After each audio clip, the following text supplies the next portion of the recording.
तो मैंने आप लोगों को एक सवाल दिया था जी, वो हो गया सवाल? हाँ, वीडियो सोल्यूशन से हो गया ना। फिर उसमें देखो एक ट्रिक थी वीडियो सोल्यूशन में भी, उस सवाल में भी, कि आपको रिटेन अर्निंग तो दिया हुआ था पर आपने प्रॉफिट निकालना, तो प्रॉफिट निकालना था डिविडेंड डिस्ट्रीब्यूट हुआ हुआ था फिर बैलेंसिंग फिगर। तो वो मेरे ख्याल से गलती की होगी कि जब रिटेन अर्निंग आपने बनाया होगा तो ओपनिंग और क्लोजिंग था, पर ओपनिंग से लेके क्लोजिंग में आने तक प्रॉफिट ऐड हुआ होगा और डिविडेंड्स माइनस हुए होंगे। तो आपको पूरा प्रॉफिट निकालने के लिए पहले डिविडेंड उसमें क्या करने पड़ेंगे, ऐड बैक करने पड़ेंगे। ये था उसमें गेम। बाकी तो आई थिंक नॉर्मल सवाल था। शेयर्स कितने आ रहे थे? 437 समथिंग, देख लेते ना। ये था 1427 500, ये आ रहा था आपके पास। हाँ जी, आपका सवाल था एक। नहीं, अभी ये देखते ना, आपने उसको रीड गलत किया। देखो जो इग्नोर करना था ना वो ये था 10% रिडीमेबल प्रेफरेंस शेयर्स। ये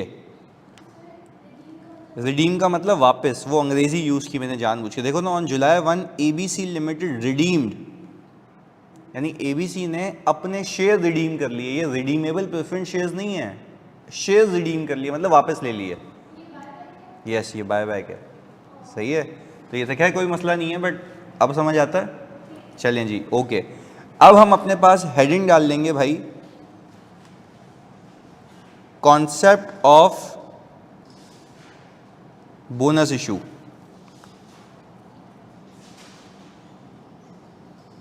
कॉन्सेप्ट ऑफ बोनस इशू आप लोगों को मैंने ये सिखाया था, याद करें आप, बिल्कुल थोड़ा सा याद करें कि आप लोगों को मैंने कैश फ्लो में एक चीज़ सिखाई थी कि जब भी कंपनी बोनस इशू करती है तो वो ऐसी बात है अपने शेयर होल्डर से पैसा तो नहीं लेती, वो सीधा सीधा क्या एंट्री बनाती है, रिटेन अर्निंग डेबिट और शेयर कैपिटल क्रेडिट। ये is a form of dividend, it is a form of dividend. हमने क्या एंट्री बनाई थी इसकी, यहाँ पे लिख भी लेते हैं, रिटेन अर्निंग डेबिट और शेयर कैपिटल क्रेडिट। ये हिसाब किताब हुआ था। और हमने क्या था सर, ये कहा था हमने, this is a form of dividend. ये आपको बात याद आ रही होगी, ये डिविडेंड था, ऐसा ही है ना। अच्छा, अब एक एक करके यहाँ पे लिखते हैं। पहला पॉइंट, ये जो बोनस है ना, ये जो दिया जाता है वो दिया जाता है भाई एग्जिस्टिंग शेयर होल्डर को, ऐसा ही है।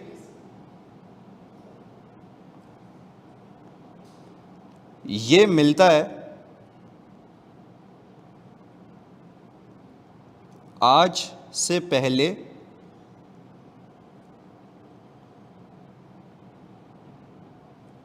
तमाम शेयर होल्डर्स को।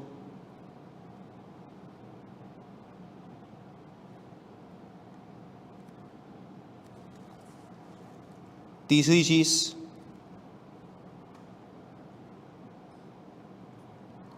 बोनस से कंपनी के इकोनॉमिक रिसोर्सेज में कोई चेंज नहीं आता। अच्छा, व्हेन आई एम सेइंग कि कंपनी के इकोनॉमिक रिसोर्सेज में कोई चेंज नहीं आता, इसका क्या मतलब है? दोनों इक्विटी का पार्ट है, कोई कैश इनफ्लो नहीं है। यानी कहने का मतलब ये है कि जब आप आज से पहले फर्दर इशू कर रहे थे, यानी आपने शेयर इशू किए थे, लोगों से पैसे आ रहे थे, तो कंपनी के रिसोर्सेज में क्या हुआ था, इजाफा हुआ था, आपने पैसे लिए थे। But at the same time when you are talking about the bonus issue, bonus के अंदर कंपनी के पास कोई पैसे आ ही नहीं रहे, वो कर क्या रहा है, वो उन्हीं की रिटेन अर्निंग को यूज़ करके उनको क्या दे रहा है, शेयर्स दे रहा है। यानी एक इक्विटी कम हो गई और दूसरी इक्विटी इंक्रीज हो गई, ये हिसाब किताब। यानी there is no change in economic resources of the company in case of bonus. अच्छा, आप फर्दर इशूज को कंपेयर करके देते हैं, हल्का हल्का हल्का सा। मुझे बताओ, हमने जब कल की क्लास में फर्दर इशू किया था तो फर्दर इशू के केस में जो बंदा पैसे मार्च में लेके आया था या अप्रैल 1 को, तो हमने क्या कहा था कि उसने कंपनी को पैसे दिए और वो कंपनी का शेयर होल्डर बना और कंपनी के प्रॉफिट में शराकत दारी करेगा अप्रैल से। कहाँ से करेगा? 9 मंथ्स। फिर जो जुलाई में आया था उसने कंपनी में शराकत दारी की थी 6 महीने के लिए, क्योंकि उस दिन उसने पैसे दिए थे कंपनी को, कंपनी की वेल्थ में इजाफा हुआ था। पर वो वेल्थ में इजाफा इसलिए हुआ था कि वो प्रॉफिट में पार्टिसिपेट करेगा। पर यहाँ पे मैं क्या कह रहा हूँ, यहाँ पे मैं कह रहा हूँ कि यहाँ पे कंपनी की वेल्थ में कोई इजाफा नहीं है, क्योंकि कंपनी के पास कोई एडिशनल पैसे नहीं आ रहे। ऑनलाइन वालों पहले बताओ ये बात समझ जाती है तो हम आगे जा सकते हैं इसमें, जल्दी बताओ। यहाँ तक की बात क्लियर है कि इसमें कंपनी की वेल्थ में कोई इजाफा नहीं है। सीधी सी बात है, वेल्थ में इजाफा होता तो you must have gotten the money या अमाउंट आपके पास आती, इसमें पैसे तो नहीं आ रहे। इसमें तो सिंपल आप उन्हीं की कमाई में से उनको ही शेयर्स दे रहे हो। There is no change in economic resources, सिर्फ एक काम हो रहा है, शेयर्स इंक्रीज हो रहे हैं, वो भी उन्हीं की रिटेन अर्निंग को यूज करके। चलें फिर चौथी चीज हम इसमें लिखते हैं,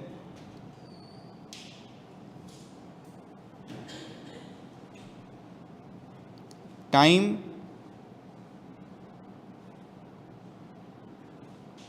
अपॉर्चनमेंट नहीं होगी। हमने बोनस इशू शुरू किया और बोनस इशू की हमने कितनी बातें लिखी हैं? 4। पहली, बोनस दिया जाता है एग्जिस्टिंग शेयर होल्डर को, यानी बाहर को तो नहीं दिया जाएगा, तो बोनस तो जो एग्जिस्टिंग मौजूद है उसको दिया जाएगा, और दिया जाएगा आज के पहले तमाम शेयर होल्डर्स को। इससे पहले जो हमने इशू किए हैं ना, वो हमने क्या किया? फर्दर इशू, कि भाई कंपनी में एक बंदा नया आ रहा था और कंपनी को क्या दे के जा रहा था? पैसे। तो जब कंपनी को वो पैसे दे के जा रहा था तो आप याद करें कंपनी के रिसोर्सेज में इजाफा हो रहा था, कंपनी की वेल्थ में इजाफा हो रहा था। यानी एक बंदा आया, वो कह रहा है ये लो पैसे, मुझे कंपनी का मालिक बना दो। तो उस वक्त जो कंपनी को पैसे मिले, उस कंपनी के रिसोर्सेज में इजाफा हुआ था। कब? जब मैंने फर्दर इशू किया। कब? जब मैंने फर्दर इशू किया। मैं ये कह रहा हूँ कि फर्दर इशू में हम जो एक रिकैप दे रहे हैं, फर्दर इशू के अंदर जब बंदा अप्रैल 1 पे आया था तो हमने क्या कहा था कि वो कंपनी का मालिक कब से बना? 1 अप्रैल से। तो प्रॉफिट में शराकत दारी कब से करेगा? 1 अप्रैल से। तो 9 महीने का राइट दिया था मैंने उसको। जो जुलाई में आया 6 महीने का, अक्टूबर में आया 3 महीने का। पर कहने का मतलब ये है कि वो पैसे देकर राइट खरीद रहा था, वो इकोनॉमिक रिसोर्सेज में इजाफा था। पर मैंने यहाँ पे क्या लिखा हुआ है? बोनस से कंपनी के इकोनॉमिक रिसोर्सेज पे कोई फ़र्क नहीं आता है, क्योंकि जब आप बोनस देते हो तो आप ये करते हो ना कि उस ही का रिटेन अर्निंग यूज़ करके बोलते हो ये लो शेयर्स। क्या कंपनी के पास कोई एडिशनल पैसे आते हैं? क्या रिसोर्सेज में इजाफा होता है? या उसी के पैसे से उसी को डिविडेंड? बस एक इक्विटी कम होती है, दूसरी इक्विटी, यानी हम ये कहते हैं जो उसके कमाए हुए पैसे थे ना, उसी को उसको शेयर्स की मद में दे रहे हैं। कंपनी की ज़ात पे कोई और इफेक्ट नहीं था। ये अब तक की कहानी है बोनस की। और फिर मैंने आखिरी लाइन लिखी हुई है, बोनस टाइम अपोर्शन नहीं होता। यानी अगर, अब इसको पूरा एक्सप्लेन करूँगा, अगर आपने बोनस इशू किया अप्रैल में तो आप उसको 9/12 नहीं करेंगे, उसकी लॉजिक दे रहा हूँ अभी। पर हमने कितनी बातें लिखी हैं? 4। पहली, एग्जिस्टिंग शेयर होल्डर को आज से पहले तमाम शेयर होल्डर को। तीसरा, इकोनॉमिक रिसोर्सेज में कोई चेंज। और कोई आपसे पूछे इकोनॉमिक रिसोर्सेज में चेंज क्यों नहीं आता? क्योंकि पैसा ही नहीं आता, फ्री में दिया जाता है ये, उसी के रिटेन अर्निंग को यूज़ करके। चौथा क्या? ये टाइम अपोर्शन क्यों नहीं होता, अभी सिखाता हूँ। चलें, ये चारों बातें एक ही इलस्ट्रेशन में प्रूव करेंगे हम। मैंने कहा सर अगर मैं ये देखूँ कि एक टाइमलाइन बनाता हूँ मैं, और उस टाइमलाइन के ऊपर मैंने कहा मेरे पास जनवरी 1, 2023 पे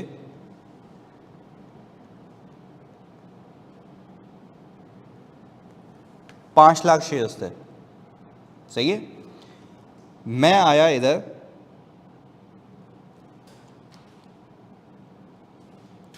अप्रैल 1, 2023 पे, और मैंने यहाँ पे बोनस इशू किया 10% का। 5 लाख शेयर होल्डर्स को 10% का बोनस मिलेगा, एग्रीड। आज से पहले तमाम शेयर होल्डर्स को, हमने ऊपर लिखा हुआ है। चलें, फिर हमने कहा, हम आगे आए, और यहाँ पे आके हमने देखा कि भाई ये है जुलाई 1, 2023।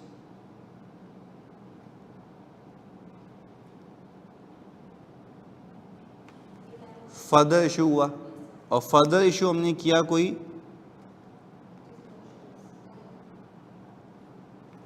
2.5 लाख शेयर्स का। अच्छा पहले ये बताओ क्या ये जो 10% वाला बोनस है इनको मिलेगा? नहीं, आज से पहले तमाम शेयर होल्डर्स को। Very good. हमने कहा कि सर अब हम यहाँ आए और हमने कहा अक्टूबर 1, 2023 को मैंने जो है भाई बोनस इशू किया 15% का। हाँ अब ये देखना है। अब आप ये बताएं क्या ये वाला बोनस जो है, एक एक करके टाइमलाइन बनाएंगे ना, इस पे मिलेगा? सर बिल्कुल मिलेगा इस पे कोई दो राय नहीं है। अच्छा ये वाला बोनस जो है इस पे भी मिलेगा और ये वाला बोनस जो है इस पे भी मिलेगा। आज के पहले तमाम शेयर्स पे मिलेगा। यानी ये जो 15% का बोनस है ओपनिंग वालों को भी मिलेगा, उस पे जो बोनस दिया था उस पे भी मिलेगा, और उसके बाद जो फर्दर इशू हुआ था उस पे भी मिलेगा। हमने कहा सर इसके बाद फिर कुछ भी कहानी नहीं है, फिर आ जाएगा 31 दिसंबर,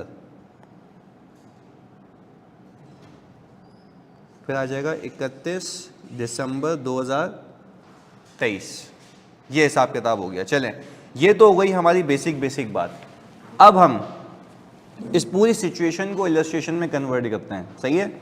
हमने कहा ओपनिंग शेयर्स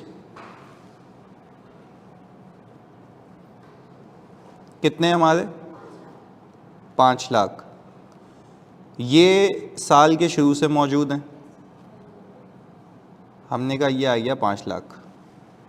क्लियर है? अच्छा फिर हम यहाँ पे लिखते हैं आप लोगों के लिए कि आपने मेरे बच्चों बोनस इशू किया, उसकी डेट क्या है? अप्रैल 1, 2023। मैंने आपको सिखाया कि बोनस दिया जाता है आज के पहले तमाम शेयर होल्डर्स को, ऐसा ही है।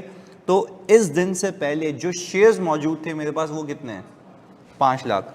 तो मैंने कहा मैंने 5 लाख शेयर्स पे 10% का बोनस दिया होगा, तो 50,000 आ गए मेरे पास बोनस इशू के शेयर्स। अच्छा पहले तो ये बताओ क्या ये 50,000 के अगेंस्ट में आपने 1 रुपया भी लिया होगा? There is no change in economic resources. अब मेरी बात को यहाँ पे फोकस होकर देखना, क्योंकि बहुत क्रिटिकल चीज़ सिखाने लगा हूँ यहाँ पे, बहुत फोकस होकर सुनना।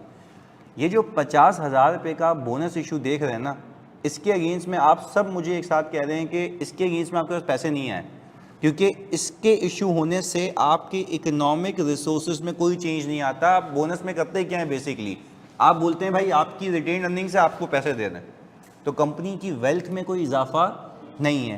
तो स्टैंडर्ड ये कह रहा है कि भाई ये तो वो शेयर होल्डर है जो साल के शुरू से बैठा हुआ है। इस चीज़ को लॉजिकली समझते हैं। ये तो वो शेयर होल्डर है जो साल के शुरू से बैठा हुआ है। तो इसीलिए आप इसको 12/12 ही करेंगे। देखो मैंने यहाँ पे क्या लिखा हुआ है, टाइम अपोर्शन नहीं होगा, टाइम अपोर्शन नहीं होगा। अच्छा पिछले वाले केस तो इसको थोड़ा सा कनेक्ट करते हैं तो मज़ा भी आएगा। फर्दर इशू के केस में जो बंदा नया शेयर होल्डर बन रहा था तो वो आपको पैसे दे रहा था, वो कह रहा था उस दिन मैं कंपनी का मालिक बन रहा हूँ। अब मेरी बातें ना थोड़ी टेक्निकल होंगी पर बड़ी इंपॉर्टेंट होंगी, क्योंकि ये ईपीएस को समझने के लिए बहुत लाजमी है। जब फर्दर इशू होता है ना तो बंदा कंपनी के इकोनॉमिक रिसोर्सेज में इजाफा करता है और वो बोलता है मैं प्रॉफिट में पार्टिसिपेट करूँगा अब से। एग्रीड? पर क्या ये जो बंदा है जिसको मैं बोनस दे रहा हूँ, क्या वो प्रॉफिट में पार्टिसिपेट करेगा अब से, या वो पहले से ही मालिक है? पहले से ही मालिक है। तो ये कहा गया कि जब आप बोनस इशू कर रहे हैं तो आपके इकोनॉमिक रिसोर्सेज में कोई चेंज नहीं आ रहा, तो आप ये नहीं करेंगे कि यार इसको 9/12 करें, ये बताने के लिए कि अब से मालिक बना। भाई अब से मालिक बना ही नहीं है, तो मालिक पहले से ही है। तो कहने का मतलब ये है कि आप जब बोनस इशू कर रहे हैं तो क्या ये नया शेयर होल्डर आ रहा है या पुराना वाला ही है? तो अगर ये शेयर होल्डर पुराना वाला ही है तो क्या आपको उसको 9/12 करने की नीड है? भाई 9/12 तो मैं तब करता जब नया शेयर होल्डर होता, नए पैसे लेके आता, तो मैं कहता कि प्रॉफिट में पार्टिसिपेट करेगा, और अब प्रॉफिट में पार्टिसिपेशन इस दिन से होगी। क्या इसकी प्रॉफिट में पार्टिसिपेशन इस दिन से है या पहले से ही है? पहले से ही है। तो ये तो बात ही के शेयर होल्डर की हो रही है, एग्जिस्टिंग शेयर होल्डर की, इसीलिए कहा गया बोनस को टाइम अपोर्शन नहीं करना। पहले बताओ ऑनलाइन वालों, आप सब बात समझ आती है? पक्की बात है? ऑनलाइन वालों जल्दी बताओ, क्लियर है? 2-3 बड़ी अहम बातें हैं इसमें। चलें, वेरी गुड। हमने कहा ये कितना आ गया भाई? फिर ये बात हो गई बोनस की। अब लाइन वाइज चल रहे हैं। हमने कहा सर ये देखिए 1 अप्रैल तक की अकाउंटिंग कर ली हमने, अब हम आते हैं जुलाई में। जुलाई में आपने फर्दर इशू किए कितने?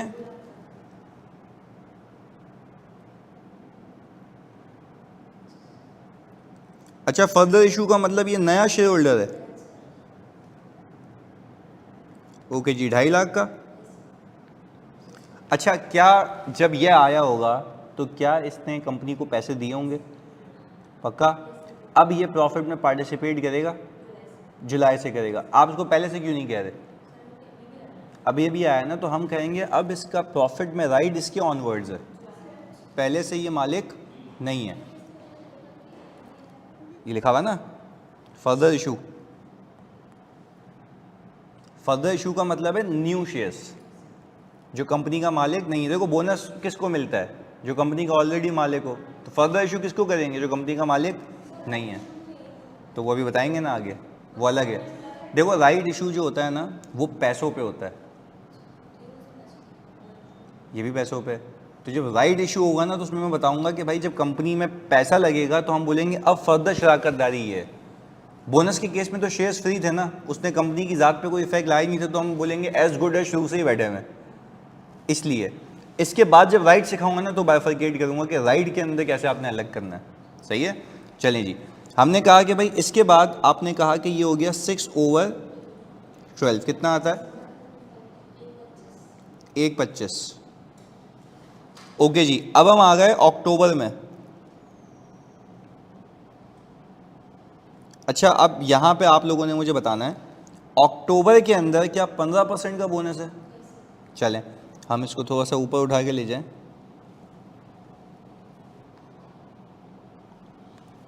अच्छा भाई, अक्टूबर के अंदर 15% का बोनस, आप मुझे एक एक करके बताएंगे क्या ये 15% का बोनस 5 लाख शेयर होल्डर्स को मिलेगा?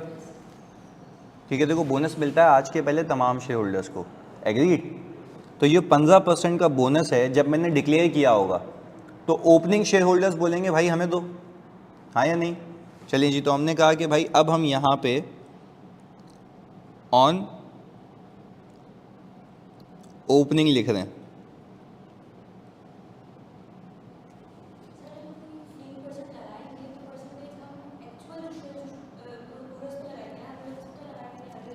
हाँ, तभी वही तो कर रहे हैं, 5 लाख शेयर्स पे 15%। अच्छा जल्दी बताओ ये बोनस इशू कब हुआ है? 1 अक्टूबर में। पहले बताओ बोनस शेयर्स कितने आते हैं? ये आ रहे हैं सर बोनस शेयर्स, आप कह रहे हैं 75,000। इसको मैं देखो कर रहा हूँ। अच्छा, मैंने 12/12 क्यों किया? एग्जिस्टिंग शेयर होल्डर को दे रहे हो ना, तो ये तो साल के शुरू से ही मौजूद है। आप ये तो नहीं कह सकते इसको कि भाई ये जो है आप अभी आए, नहीं भाई ये तो पहले से ही बैठा हुआ है, इसके तो इकोनॉमिक रिसोर्सेज में कोई चेंज ही नहीं है, ये तो फ्री में उसको उसके शेयर्स दिए जा रहे हैं। तो वो कह रहा है कि भाई अगर नया बंदा होता तो समझ आती है बात कि मैं बोलूँगा इसके आगे से उसका राइट है, इसका राइट तो शुरू से ही है ना, क्योंकि तो वो शेयर होल्डर है जो साल के शुरू से बैठा हुआ है। क्लियर है? चलिए जी, अब हमने कहा ऑन ओपनिंग के बाद ऑन बोनस, इसके बाद बोनस इशू हुआ था ऑन बोनस ऑफ अप्रैल। अच्छा भाई, अप्रैल का बोनस कितने शेयर्स का था? 50,000। ये देखिएगा, ये 15%, इसको भी मैंने, जो आंसर आया वो कितना आया? ये आ गया 7,500। इसको भी मैंने कहा 12/12।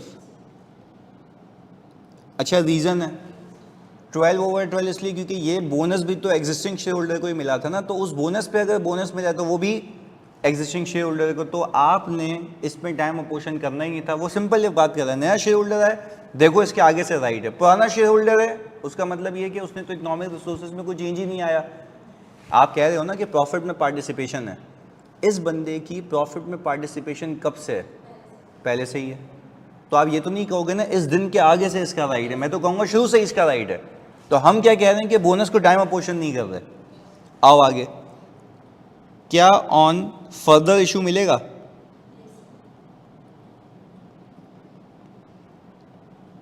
इससे पहले फर्दर इशू कितने का था बच्चों, जल्दी बताओ। ये रहा 2.5 लाख शेयर्स, ऐसा ही है ना। ये 2.5 लाख शेयर्स के ऊपर 15% कितना आता है? 37,500। अच्छा, इसको मैं करूँगा 6/12। अब ये आपने सोचना है, प्लीज़ सुनिएगा, इसके लिए पहला दिन कब था? जुलाई। तो इसको तो नहीं कह सकते ना कि ये साल के शुरू से बैठा है। हालांकि देखो आपने इसको भी बोनस दिया है, पर ये जो बोनस इसको दे रहे हो तो वो तो आया ही जुलाई में, तो आप इसको 12 महीने पे तो नहीं कह सकते ना। इसके लिए डे 1 क्या था? जुलाई। तो हम ये कह रहे हैं कि अगर मैं इसको बोनस भी दे रहा हूँ, वो भी फ्री के शेयर्स हैं, तो ये भी तो साल के शुरू से ही मौजूद है या 6 महीने से मौजूद है?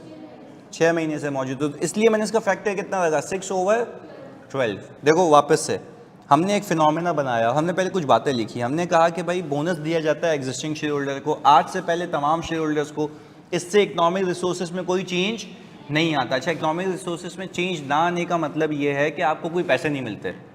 जब नॉर्मल शेयर होल्डर, नया शेयर होल्डर आता है तो वो कंपनी को बोलता है ये लो पैसे, आपकी वेल्थ में इजाफा होता है। तो आप कहते हो इस वेल्थ में इजाफे के अगेंस्ट में मैं अब प्रॉफिट में पार्टिसिपेट करूंगा अब से, पर बोनस के अंदर क्या वो अब से पार्टिसिपेट कर रहा होता है या पहले से ही? पहले से ही। तो आप कहते हैं बोनस टाइम अपोर्शन नहीं होता, तो हमने यही किया, हमने बोला ये जो 10% का बोनस आपने 5 लाख पे दिया था, ये वाला, इसको अगर हम मार्क करें, ये 10% का बोनस अगर आपने इस पे दिया था तो 50,000 शेयर्स आए थे, पर ये तो ओपनिंग पे ही दिया आपने, तो क्या हमने इसको टाइम अपोर्शन किया था या 12/12? ये रहा, ये हिसाब किताब आ गया था, ऐसा ही है। अच्छा भाई, इसके बाद फिर हमने कहा फर्दर इशू हुआ। फर्दर इशू कब हुआ? जुलाई में। तो जुलाई में जो फर्दर इशू हुआ, क्या वो पैसे लेके आए? इकोनॉमिक रिसोर्सेज में इजाफा हुआ। क्या अब से इसकी पार्टिसिपेशन होगी या पहले से? अब से। हमने 6/12 कर दिया। यहाँ तक क्लियर है? फिर हमने कहा कौन सा बोनस आ गया? अक्टूबर वाला। अब अक्टूबर वाला बोनस पिछले सब पे मिलेगा, तो मैंने कहा सबसे पहले ओपनिंग पे मिलेगा। ओपनिंग पे जो आपने बोनस दिया, क्या उससे कोई इकोनॉमिक रिसोर्सेज में चेंज आया? पहले से ही मौजूद है। कौन से दिन से? फर्स्ट डे से। फिर आपने कहा ये जो 15% का बोनस है आपने बोनस पे दिया ना, क्योंकि इस 5 लाख पे भी तो बोनस मिला था। कितने शेयर्स का? 50,000। तो ये 50,000 शेयर्स जो मिले थे, किसको मिले थे? न्यू को, पुराने वालों को? पुराने वालों को। तो आपने कहा वो जो पुराने वाले शेयर होल्डर्स को बोनस मिला था, उस पर मैं मजीद बोनस दे रहा हूँ, तो क्या उसको भी टाइम अपोर्शन करना है? वो भी डे 1 से? वो भी डे 1 से। ये देखो 12/12, 12/12। क्लियर है? फिर मैंने कहा अब ये 15% का बोनस इस फर्दर इशू पे मिलेगा, आज के पहले तमाम पे। तो फर्दर इशू कितने शेयर्स का था? 2.5 लाख का। तो 2.5 लाख का 15% कितना बना? 37,500। मैंने कहा इसको टाइम अपोर्शन करूंगा, यस 6 मंथ्स। हालांकि ये इशू कब हुआ जल्दी बताओ? अक्टूबर में। आपको 3/12 करना चाहिए, मैं इसको क्या कर रहा हूँ 6/12, क्योंकि मैं कह रहा हूँ भाई जब आप बोनस इशू करते हो तो एग्जिस्टिंग शेयर होल्डर को करते हो, वो पहले से ही मौजूद होता है। तो पर मसला ये है कि ये जो फर्दर इशू था ये जुलाई में हुआ था, इसकी एग्जिस्टेंस आई ही कब से थी? जुलाई से। तो इसके बोनस का टाइम फैक्टर भी क्या रखा मैंने? जुलाई। 3/12 नहीं। अच्छा, आप अज्यूम करें कि अक्टूबर के अंदर आपको जो पैसे मिलते वो फर्दर इशू के मिलते और ये बोनस नहीं होता, तो क्या मैं 6/12 करता या 3/12? फिर 3/12, क्योंकि मैं कहता अब प्रॉफिट में शराकत दारी इसके आगे। कहानी क्लियर है? अच्छा भाई इन सब का सम बताते हो जल्दी से, पहले तो ये बता दो 37,500 का 18750। अच्छा अब इन सब का समा एक एक करके, ये एक हो गया, ये दो हो गया, ये तीन, चार, पाँच और छः, ये कितना आता है?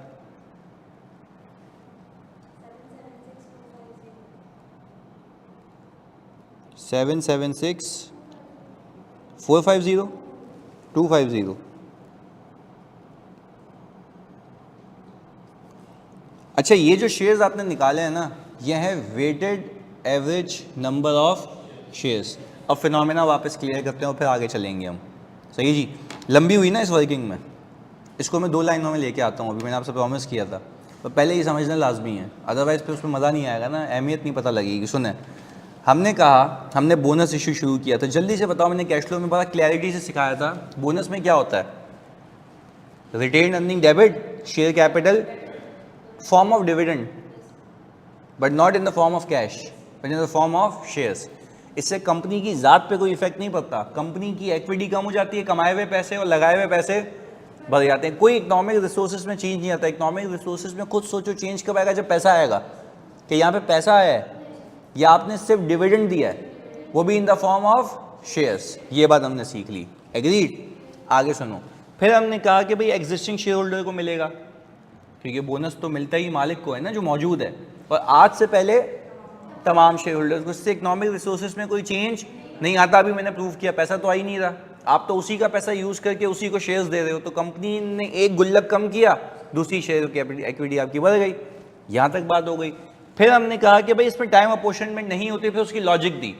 मैंने कहा भाई अगर आपके पास ये फिनोमेना देखो, 5 लाख शेयर्स थे ओपनिंग, ये आपने 12/12 कर दिया, एग्रीड, क्योंकि साल के शुरू से मौजूद है। फिर मैंने इसी के ऊपर क्या दिया, बोनस दिया। मैं आपसे सवाल पूछता हूँ, इसके ऊपर बोनस कितना बनता है? 50,000। मैं आपसे पूछता हूँ क्या ये 50,000 शेयर्स को मैं अप्रैल में इशू होने के लिए 9/12 करूँ या 12/12? अच्छा लॉजिक है इसके पीछे, भाई ये बोनस आप किसको दे रहे हो, नया बंदा आ रहा है या पुराने वालों को? वो कब से मौजूद हैं? जनवरी से, तो उसकी टाइम अपॉर्चनमेंट कब से होनी चाहिए? जनवरी से। क्या हमने यही किया? ये वाला नंबर 2 जो आ रहा है आपके पास। अच्छा उसके बाद जुलाई के अंदर आपने फर्दर इशू किया, क्या ये पुराने वाले न्यू हैं? न्यू है, इसका राइट प्रॉफिट के इसके बाद होगा, क्योंकि इसने पैसे दिए, मालिक आज से बना है, ये क्लियर है। इसके बाद जब हम एक स्टेप आगे गए तो हम आ गए अक्टूबर में। अक्टूबर में कितने % का बोनस दिया? अब मैं आपसे एक एक करके पूछता हूँ, जो अक्टूबर में 15% का बोनस दिया, क्या वो 15% का बोनस एक एक करके बताओ ओपनिंग शेयर होल्डर्स को मिलेगा? ओपनिंग के ऊपर जो बोनस दिया था उस पर मिलेगा, और उसके बाद जो फर्दर इशू था उस पर भी मिलेगा। ये देखो ये रहा अक्टूबर वाली की बात कर लेते हैं एक एक करके। अक्टूबर वाला बोनस 15% का मैंने ओपनिंग पे दिया 75,000, 12/12। Why not 3/12? वो तो साल के शुरू से ही मौजूद थे यार, वो तो नए शेयर होल्डर्स तो नहीं है ना, क्योंकि ये तो नहीं कह सकते इसके बाद से राइट, उसका राइट कब से है? शुरू से ही है। यहाँ तक साथ हो। दूसरा, यही बोनस का दूसरा पार्ट बोनस था, वो बोनस भी किसको दिया गया था? ओपनिंग वालों को, तो उस पर भी 12/12। फिर मैंने यही 15% का बोनस फर्दर इशू पे दिया, पर फर्दर इशू वाले कब से बैठे हुए हैं? जुलाई से, तो मैंने उसका टाइम फैक्टर कितना रखा? 6/12, और मेरे पास आ गया weighted average number of shares. EPS का फिनोमेना ये है कि वो कहता है कि एक बंदे की प्रॉफिट में इंटाइटलमेंट तब से दिखाओ जब से वो शेयर होल्डर बना। तो कहने का मतलब है ओपनिंग वाले शेयर होल्डर अब से बने हैं या पहले से ही हैं? तो पहले से ही दिखाओगे ना, लॉजिकल बात है, पक्की बात है। चलिए जी इसको कॉपी करें जल्दी से अच्छे से, फिर इसका शॉर्टकट सिखाता हूँ।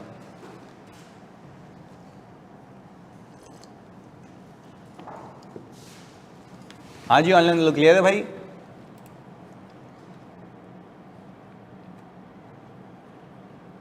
सारे बच्चों जल्दी से बता दो, क्लियर है? Very good.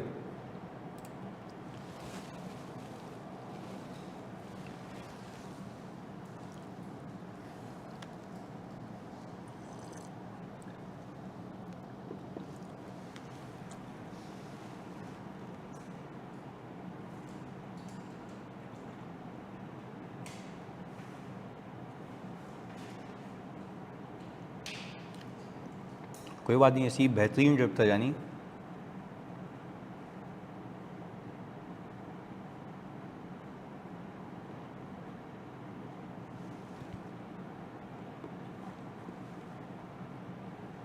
बेहतरीन बेहतरीन भाई।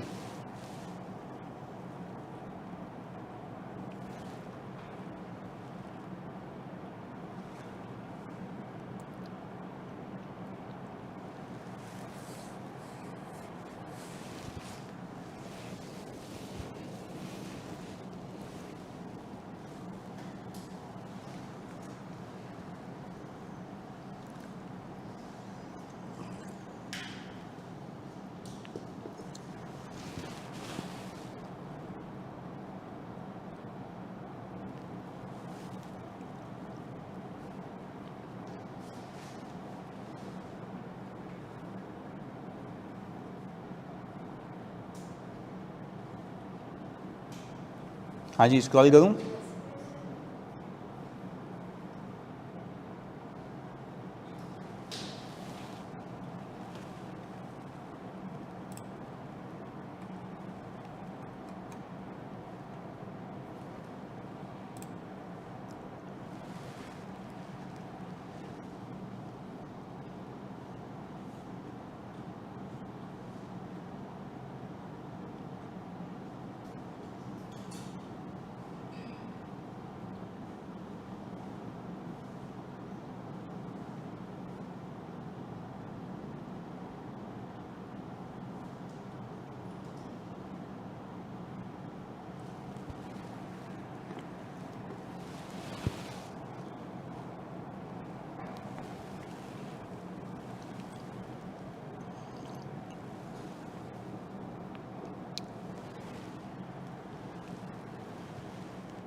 हाँ जी, स्क्रॉल करूँ? ये अच्छे से कॉपी करना भाई, क्योंकि इसी के बाद मैंने शॉर्टकट सिखाना है।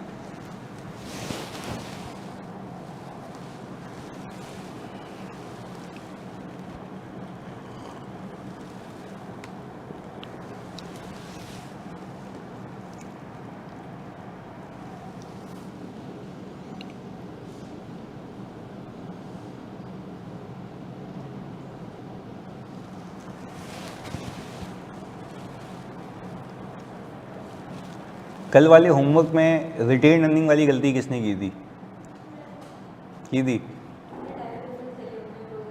हाँ, पर आपने जो डायरेक्ट डिफरेंस लिया था ना, उसमें डिविडेंड नेट हुआ था, तो आपने फिर माइनस किया होगा तो 2 बार हो गया होगा। तो ये ख्याल रखना, एग्जामिनर ने पूछा नहीं है ऐसा, बट ऑब्वियसली ये आपको मूवमेंट याद होनी चाहिए।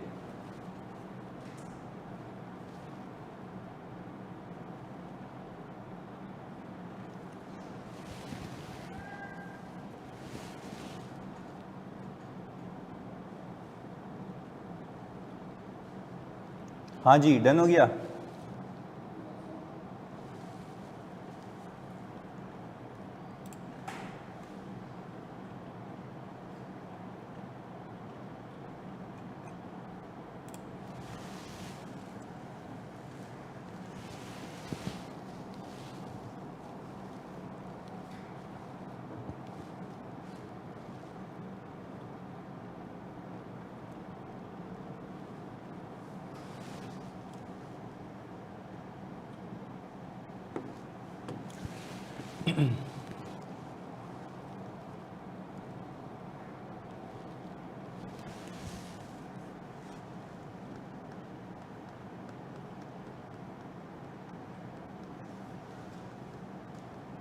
डन।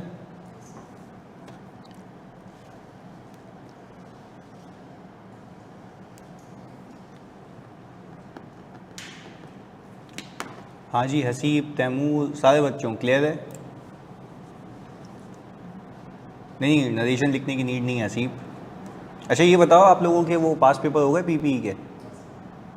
डन। एक आध रह गया होगा ना, बाकी तो हो गए ना?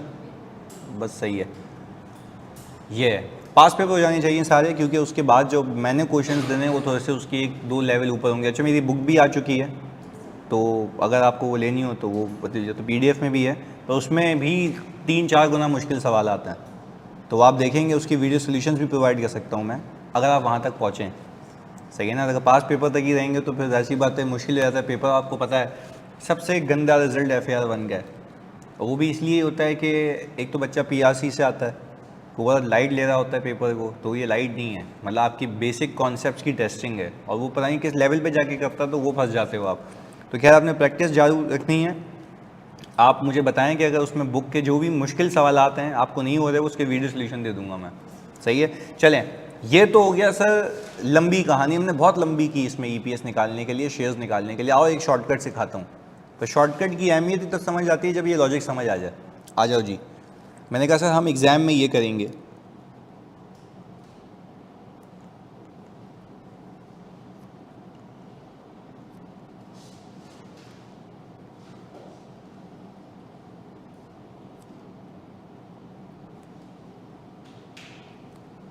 चलो भाई हम आपको एक शॉर्टकट सिखाते हैं इसका, मैथ्स अप्लाई करके। हमने कहा सर सबसे पहले ना आप सवाल में निकाल लेना फैक्टर, फैक्टर बनाएंगे हम। आओ देखते हैं फैक्टर कैसे बनेगा। हमने कहा पहला बोनस कौन सी तारीख को इशू हुआ है, देख के बताते हैं।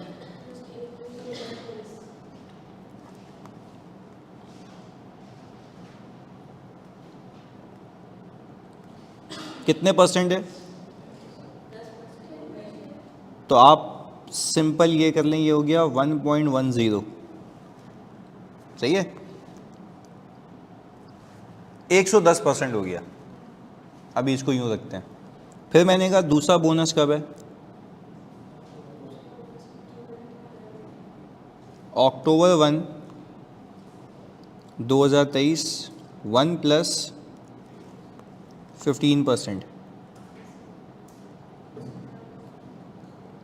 1.15। ये आपके आ गए फैक्टर्स। सही है, अब हम कह रहे हैं आओ वर्किंग करते हैं। पहले मुझे बताओ ओपनिंग शेयर्स कितने थे? 5 लाख। सही है, इसको थोड़ा सा नीचे करते हैं ताकि कैलकुलेशन खोल के बताऊं मैं। मुझे बताओ 5 लाख शेयर्स पे ये 10% वाला बोनस मिलेगा? हमने कहा बिल्कुल मिलेगा। मैंने कहा ज़रा इसको 5 लाख को 1.1 करो, 550 होता है। तो यहाँ पे अगर आप लोग इस दोनों को ऐड करो 550 होता है। तो मैं 10% निकालूं, बेवकूफ़ी करूं, अलग से ऐड करूं, इसलिए 1.1 कर लूं, बात तो एक ही है। खाली फैक्टर देखो लगना नहीं लगना। आ गया 550, यहाँ पे लिखता हूं मैं, ये आ गया। अच्छा फिर ये बताओ इन्हीं दोनों पे ये भी मिला है, इन दोनों का सम कितना था? 75 और 7500 का 82,500, और इन दोनों को प्लस करो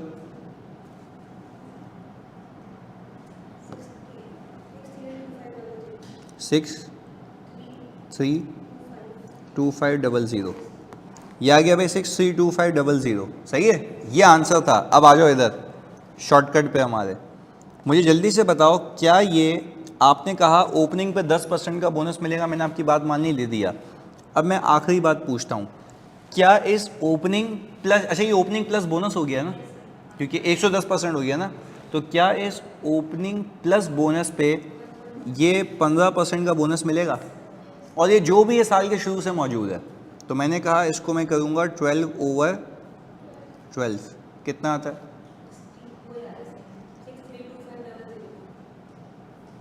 लो भाई, इतनी लंबी करने से अच्छा एक ही लाइन में आंसर आ जाएगा। तो एग्ज़ाम में सबसे पहला सवाल ये उठाना, बच्चे उठाते भी हैं, मैं शॉर्टकट सिखा देता हूँ ना, तो वो बोलता है चलो भाई फ्री के नंबर है 15, टकाटक एक ही लाइन में आंसर। पर ये कि अपने फैक्टर देख के चिपकाना है। अगर एक फैक्टर गलत चिपकाया तो पूरा गलत, और सही चिपकाया तो पूरा सही। क्लियर है? हमने सिंपल क्या किया, हमने बोला भाई ओपनिंग है, ओपनिंग के ऊपर ये बोनस मिलेगा, उस ओपनिंग प्लस बोनस पे आगे वाला बोनस मिलेगा, और ये सब साल के शुरू से अज्यूम करूँगा। दैट्स इट, हो गया 632,500। अच्छा, अब बोनस तो खुद ही पार्क हो गए ना, इसके अलावा क्या आ गया? Further issue. तो सर ओपनिंग के बाद तो बोनस था ना सर, वो तो ऊपर पार्क हो गया। यानी मेरी शॉर्टकट अप्रोच के अंदर बोनस के लिए अलग से कोई लाइन आइटम नहीं आएगा, वो खुद ही ग्रॉस अप होकर पार्क हो जाएगा। क्लियर है? अच्छा भाई, फर्दर इशू कौन सी डेट पे हुआ है? कितने शेयर्स हैं? अच्छा, पहले मुझे ये बताओ, क्या इस 2.5 लाख पे 10% का बोनस मिलेगा? नहीं। क्यों? वो इससे पहले हो चुका था। इसके बाद वाला मिलेगा? यस। वो कितना है? पर ये जो भी है, ये जो भी है कब से आउटस्टैंडिंग है, चाहे वो शेयर्स इटसेल्फ हो या उसके ऊपर वाला बोनस हो, कितना आ रहा है? 1 2 3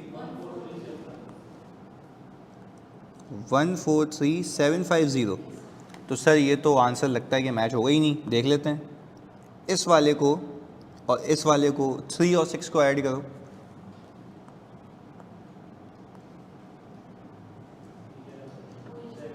ये आ रहा है 143,750। हाँ भाई, आता है सेम आंसर। तो आपने कहा यहाँ पे हम लिख देते हैं 143,750, और इसका अगर टोटल करो तो भाई 776,250। हाँ भाई, पेपर में अगर ज़्यादा मस्ती हो तो वो लंबा मेथड कर लेना, अगर वरना ये कर लेना। तो आसान क्या है? ये वाला फैक्टर उठाओ चिपकाओ, टकाटक, किस पे लगना चाहिए किस पे नहीं लगना चाहिए, लॉजिक दे चुका हूँ। क्लियर है? कॉपी करो उसको जल्दी से।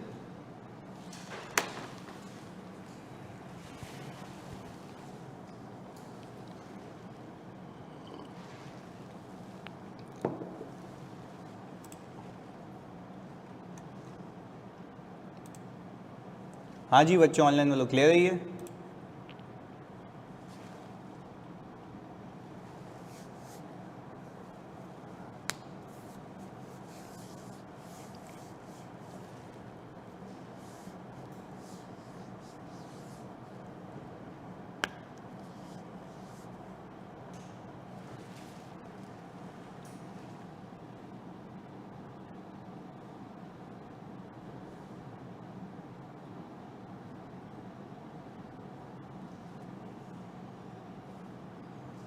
नहीं यार, ऐसा नहीं करना।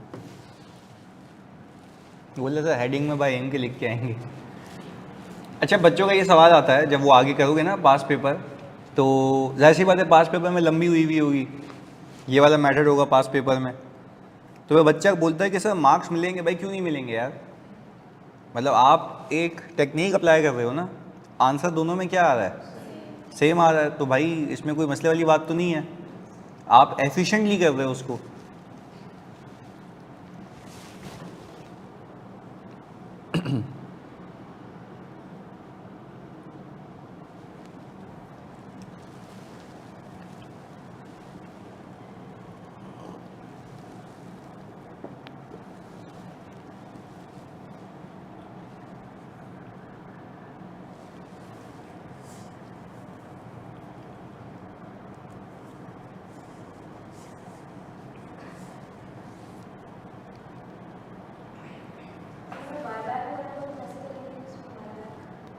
अच्छा, वैसे मैंने देखा बायबैक आपके कोर्स में ही नहीं है, मैंने फिर भी करा दिया। हाँ, अगर वैसे नॉलेज के लिए बता देता हूँ, अगर हुआ भी ना तो क्योंकि आपने ऊपर फैक्टर्स लगाए हुए हैं, तो नीचे जब बायबैक होगा तो फैक्टर के साथ ही होगा, उसका इम्पैक्ट हटाने के लिए। फॉर एग्जांपल आपने ओपनिंग पे बोनस दे दिया, सही है, और बोनस के बाद बायबैक हुआ है, सही है ना। तो जाहिर सी बात है जब बायबैक करोगे तो उस पर फैक्टर लगा के हटाओगे, क्योंकि ऊपर आप इंक्लूड कर चुके हो, बस ये होता।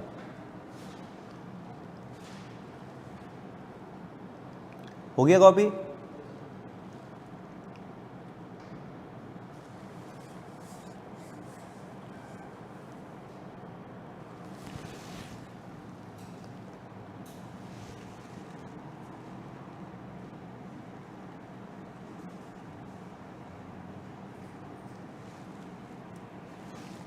चलें जी, अब कर लेते हैं एक सवाल।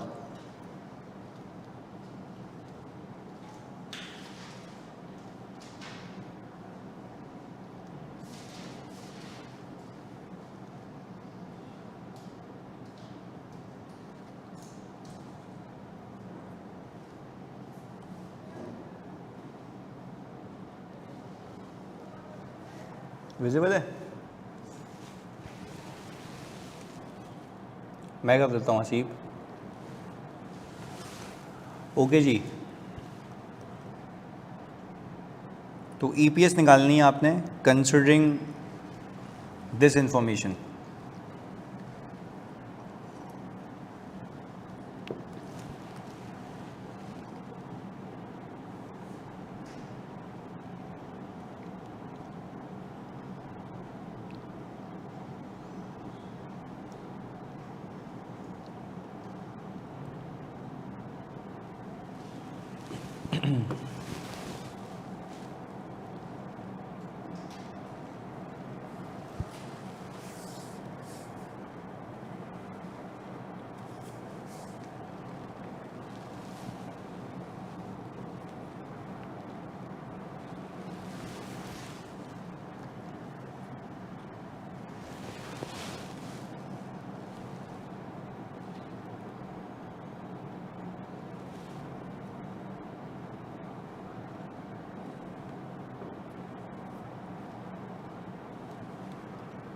सबसे पहले फैक्टर निकालेंगे आप, सही है, और उस पर डेट लिख देंगे कि फैक्टर की डेट ये है, यानी फैक्टर मींस बोनस।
हाँ जी, क्या आ रही है ईपीएस?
मनाइल कह रही हैं सर 8.14, नुमान कह रहे हैं 8.12।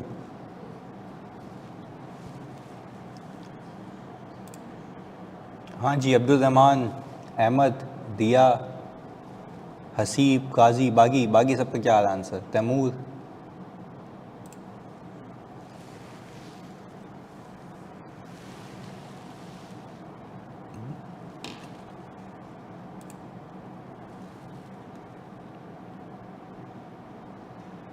8.12। ओके जी, दिया भी कह रही है भाई 8.12।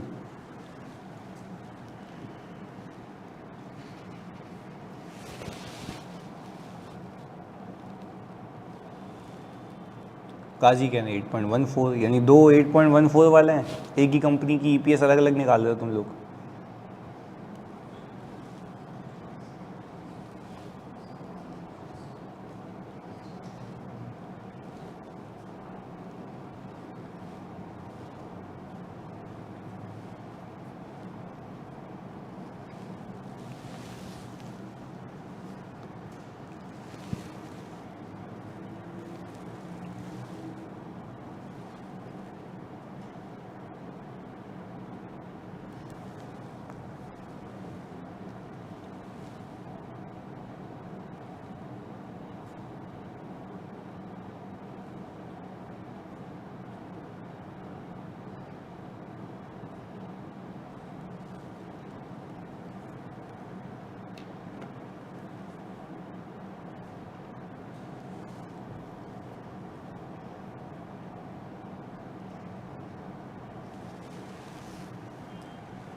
चलिए जी, देख लें कितनी आ रही है ईपीएस।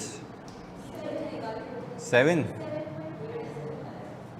चलो वेटेड एवरेज निकाला है, मतलब प्रॉफिट तो दिया हुआ है ना आपको, ये रहा 10 मिलियन। चलो भाई हम देखते हैं बोनस इस सवाल में कितने हैं, दो हैं, एक 10% और। चलें जी, हमने कहा कि पहला बोनस इशू हुआ है अगस्त में, और वो कितने परसेंट है, ये आ गया 10% बोनस। और दूसरा बोनस कब इशू हुआ है, अक्टूबर 31 को 1.20। हमने कहा सर हम सिंपल अब उठाएंगे ओपनिंग शेयर्स, वो कितने दिए हुए हैं, 9 लाख। क्या इस 9 लाख शेयर्स पे 10% का बोनस और 20% का बोनस दोनों मिलेंगे। अब ये हुआ क्या, 9 लाख प्लस 10% बोनस हो गया, और 9 लाख प्लस बोनस पे वो बोनस मिलेगा, तो लॉजिकल बात है ना, सब अक्यूमुलेट हो जाएगा। कितना आ गया,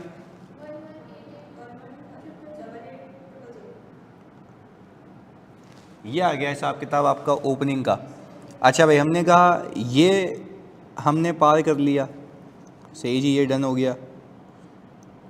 इसके बाद आपके पास आ रहा है फर्दर इशू May 1 पे, और May 1 पे जो फर्दर इशू आपके पास है वो कितने शेयर्स का है, 5 लाख है ना। अब आप ये बताएंगे कि सर ये जो May 1 पे 5 लाख का फर्दर इशू है, इस पे ये 10% वाला बोनस मिलेगा, और इस फर्दर इशू प्लस बोनस पे मज़ीद बोनस भी मिलेगा। लॉजिकल बात है ना, ये बोलेंगे हम आए थे हमें बोनस मिला तो उन शेयर्स पे भी बोनस दो ना। तो हमने कहा सही है भाई, एक साथ ले लें आप 1.20। बट अगेन ये शेयर्स इटसेल्फ, इस पे लगने वाले सारे बोनस कब से तसव्वुर की जाएंगे, जब से वो आए थे, ऐसा ही है ना। चलिए जी, तो आपने कहा कि आपने 10/12, 8/12, ओके जी, ये कितना आ गया,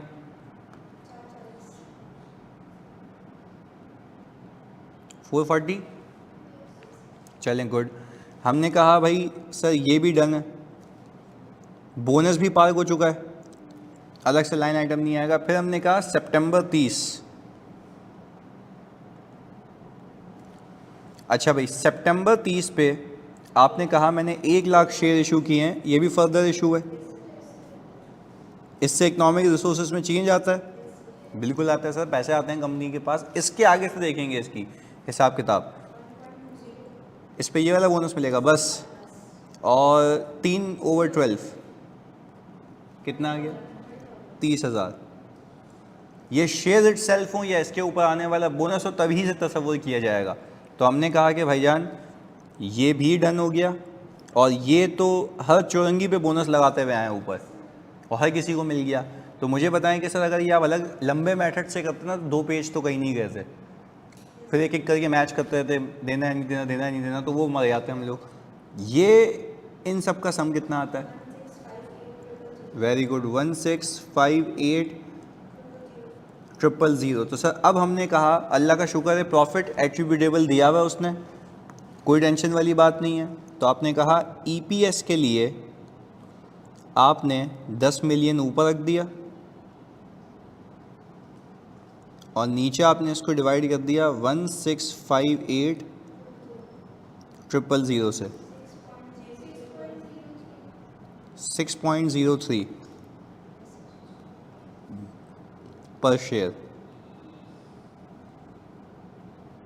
तो ये जो हमारे पास अब यहाँ पे ईपीएस आ रही थी 8.14, 8.12, ऐसे क्यों आ रही थी? दिया, काजी, नुमान और मनाइल, जल्दी क्या गलती की थी?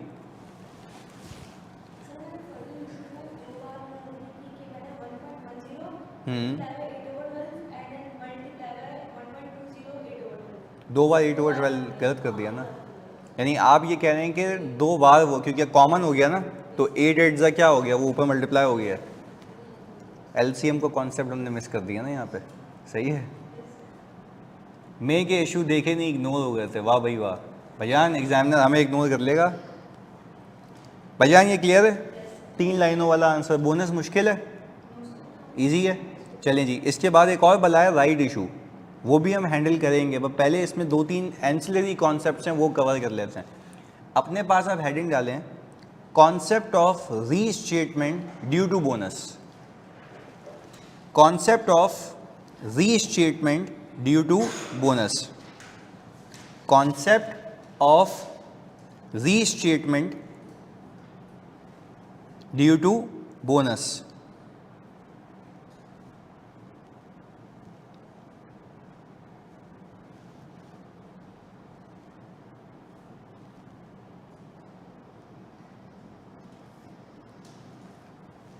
हाँ भाई, एक अजीब व गरीब कॉन्सेप्ट देख रहे हैं कि concept of restatement due to bonus, कि बोनस की वजह से कोई रीस्टेटमेंट आएगी। वो क्या होता है वो सिखाता हूँ, क्योंकि आपका उसी चीज़ से वास्ता ही नहीं पड़ा कभी। आओ सीखते हैं। मैंने कहा सर एक एग्जाम्पल बनाते हैं, हाइपोथेटिकल एग्जाम्पल।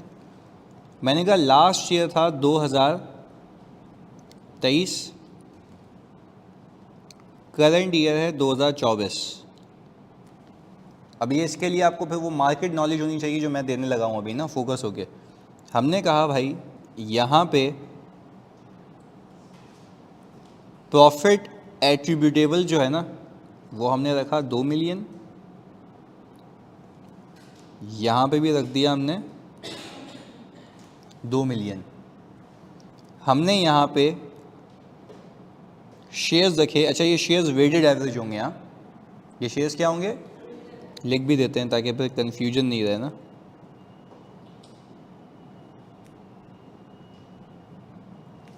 ये आ गए वेटेड एवरेज शेयर्स। चलें जी, हमने कहा 2023 में हमारे पास ये जो हिसाब किताब रहा है वो रहा है भाई 1 लाख शेयर्स का, सही है। अच्छा भाई, अब अगर हम यहाँ पे देखें कि लिख के देता हूँ मैं नीचे, in 2023 there was no further issue और बोनस। मुझे बताओ, जब मैंने लिखा कि 2023 में कोई फर्दर इशू और बोनस नहीं था, तो ओपनिंग क्लोजिंग सेम होगा, वेटेड एवरेज भी सेम होगा। एग्रीड? देखो, वेटेड एवरेज तो तब निकलता है जब साल के बीच में कोई छेड़खानी हो, कि यहाँ पे कोई छेड़खानी है नहीं है। 2023 की बात हो रही है यहाँ पे, ये देख लेना, फोकस है, ये 2023 का कह रहा हूँ। 2023 के अंदर कोई फर्दर इशू नहीं था, कोई बोनस नहीं था, सिंपल 1 लाख ओपनिंग रहा होगा, 1 लाख क्लोजिंग, कोई वेटेड एवरेज नहीं। जो एक्चुअल है वही वेटेड एवरेज है। चलें जी, मुझे बताएं कि आपने यहाँ पे ईपीएस निकाली होगी, तो 2 मिलियन को 1 लाख से डिवाइड करें, 20 आ रहा है। आपने कहा आपकी EPS आ गई थी 20 पर शेयर। ये किस साल की बात हो रही है? 2023 की। हमने कहा चलें सर, एग्रीड, यहाँ तक बात समझ गए। मैंने कहा सर आए 2024 की बात करें। इन 2024 कंपनी made a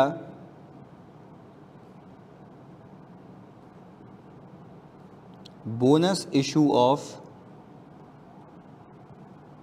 50%।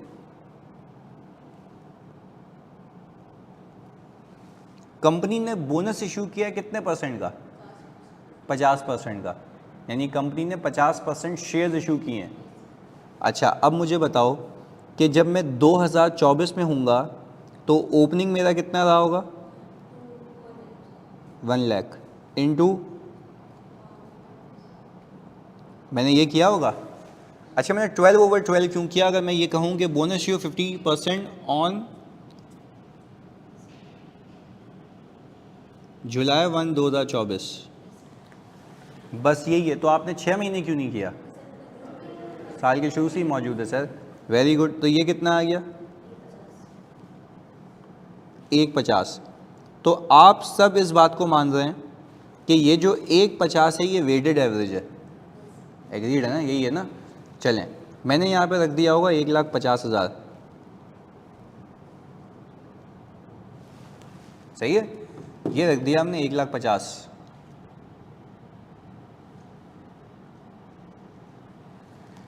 चलें, मैंने कहा सर ये आ गया 1.50। अब इसको इससे डिवाइड करें।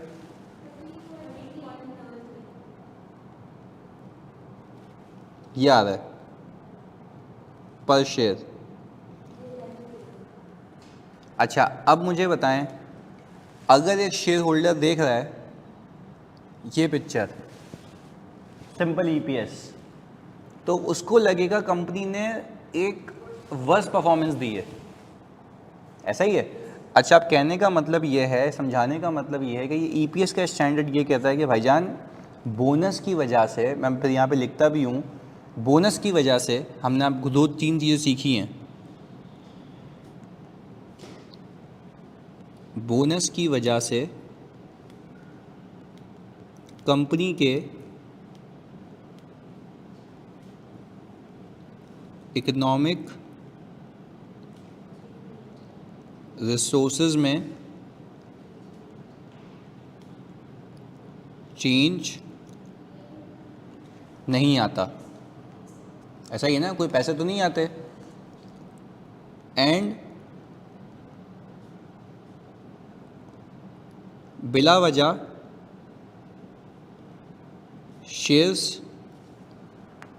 इंक्रीज हो जाते हैं।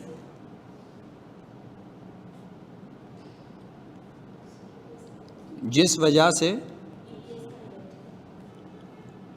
EPS कम हो जाती है। ये आपको मैंने अभी प्रूफ किया है।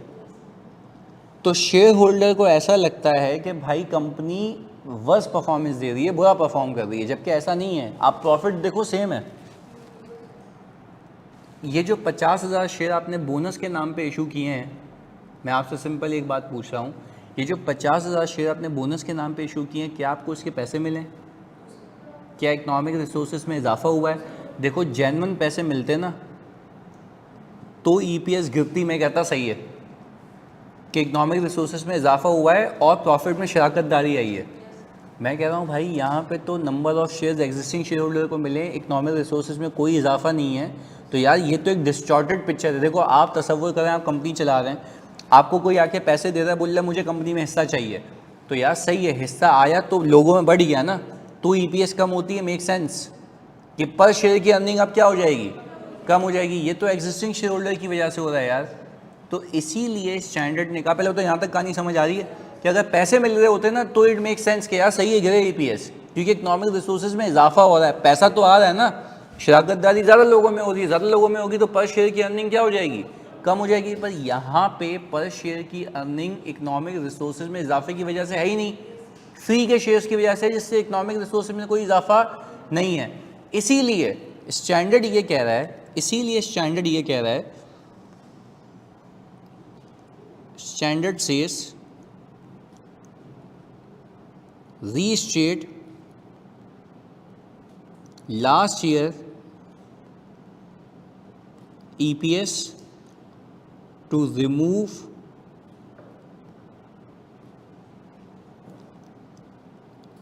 the false impact of comparability। अभी देखो कंपेरेबल नहीं है। अच्छा कैसे करना है ये ज़रा इस बात को सोच के समझ लेते हैं।